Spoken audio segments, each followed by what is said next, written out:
नए आकाश के नीचे की कहानी। रीना की आंखों में आंसू थे जब वह पहली बार शहर की चौड़ी सड़कों और ऊंची इमारतों को देख रही थी। ये सब कुछ उसके लिए नया था, चमकते ट्रैफिक सिग्नल, गाड़ियों की आवाजें और दौड़ती भागती जिंदगी।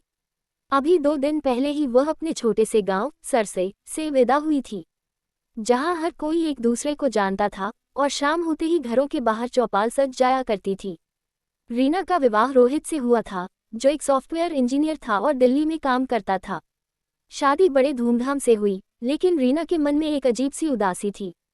वह अपने मायके की मिट्टी, खेत और वहां के रिश्तों से बहुत जुड़ी हुई थी। शहर में पहला दिन उसके लिए बेहद चुनौतीपूर्ण रहा। रोहित के फ्लैट में कोई सास ससुर नहीं थे, जिससे वह और भी अकेलापन महसूस करने लगी। सुबह उठकर उसने जैसे ही पूजा के लिए दिया जलाया, तो खिड़की से आती हवा ने उसे बुझा दिया। उसे याद आया कि गांव में उसकी मां पूजा की थाली को दोनों हाथों से ढंक कर ले जाती थी ताकि हवा से दिया न बुझे। शहर में तो जैसे हवा भी अजनबी लग रही थी। रोहित बहुत अच्छा पति था, लेकिन उसकी नौकरी की व्यस्तता के कारण वह दिन भर घर पर अकेली रह जाती। आस पड़ोस में भी कोई जान पहचान नहीं थी। यहाँ लोग अपने दरवाजे बंद रखते थे, चेहरे पर मुस्कान कम और मोबाइल पर झुके ज्यादा रहते थे। रीना को ये सब बहुत खलता। एक दिन रीना ने बालकनी से झांकते हुए देखा कि सामने वाली आंटी पौधे लगा रही थी। वह धीरे धीरे हिम्मत जुटाकर नीचे गई और उनसे बात करने लगी। वही पहली बार था जब उसने शहर में किसी से खुलकर बात की।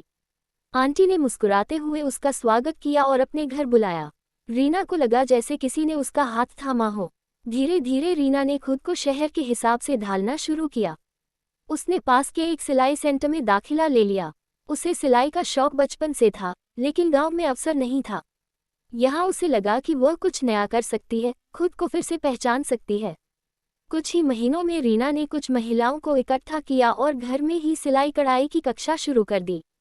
उसकी मेहनत रंग लाए और अब वह न केवल खुद खुश थी बल्कि कई अन्य महिलाओं को भी आत्मनिर्भर बना रही थी। रोहित को भी रीना की इस पहल पर गर्व हुआ। एक दिन रीना ने अपनी माँ को फोन पर बताया, अम्मा, अब शहर भी अपना लगने लगा है। लोग अलग हैं, पर दिल से सब वैसे ही हैं जैसे हमारे गांव में। बस थोड़ा समय लगता है सबको समझने में। उसकी माँ की आंखें भीग गईं। उन्होंने कहा, बिटिया, तू जहाँ जाएगी वहाँ अपना संसार बसा लेगी।